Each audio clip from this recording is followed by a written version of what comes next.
Part 1. Introduction to Separating Church and State. Did the Constitution really separate church and state?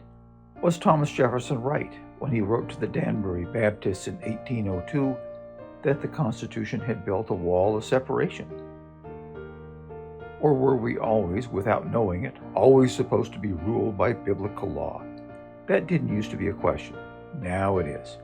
The church is supposed to direct the government. The government is not supposed to direct the church.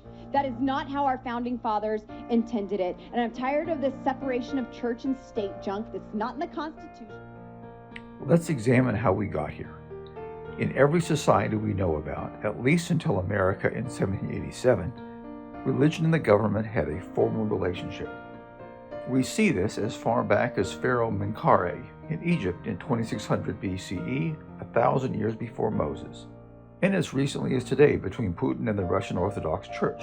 Both sides have had disagreements, witness Henry II in 1180 CE, but generally both sides really liked having an official state religion. But there is a complicating factor. This is the idea that a person has a right to a personal relationship with God and to figure out for themselves biblical truth. That has been a foundational Protestant principle since the 1500s and played a major role in our evolution.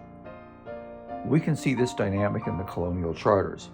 Although they almost all had official religions, the colonies were all authorized and empowered by and answered to royal or parliamentary authority, not the church. And vice versa, even in early Puritan New England, as close to a theocracy as there has been in American history, the official church had no formal role in the colonial government.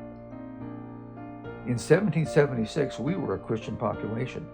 90% of America was Christian, and the country generally had a very biblical worldview. Many of the states still had formal religious connections of some kind.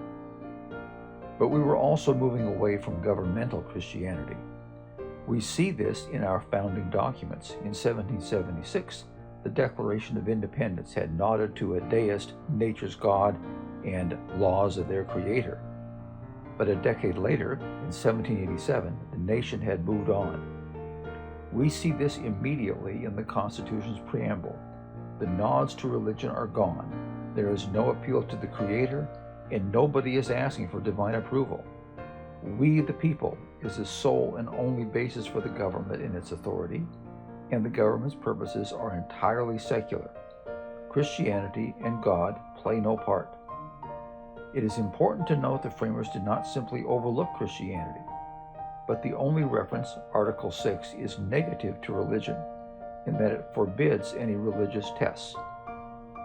Initially, there was no Bill of Rights. The framers felt it wasn't necessary. After all, many of the states already had declarations of rights in their constitutions, and all of those included freedom of religion. The drafting was finally finished in August. 39 of the 55 delegates signed the final draft of the Constitution. 3 refused to sign because there was no formal protection for America, as we saw our basic human rights, including freedom of religion. But none of the non-signers refused to sign because of the lack of official religion. Immediately, Americans made it clear they also wanted formal national protection of their rights. The result was the first 10 amendments, the Bill of Rights, ratified 4 years later in 1791, and that finished the formal complete separation, at least on a national level, of religion from government. It's important to note that nowhere does any endorsement or even recognition of Christianity appear in the Constitution. As far as the Constitution and our government is concerned, it simply doesn't exist.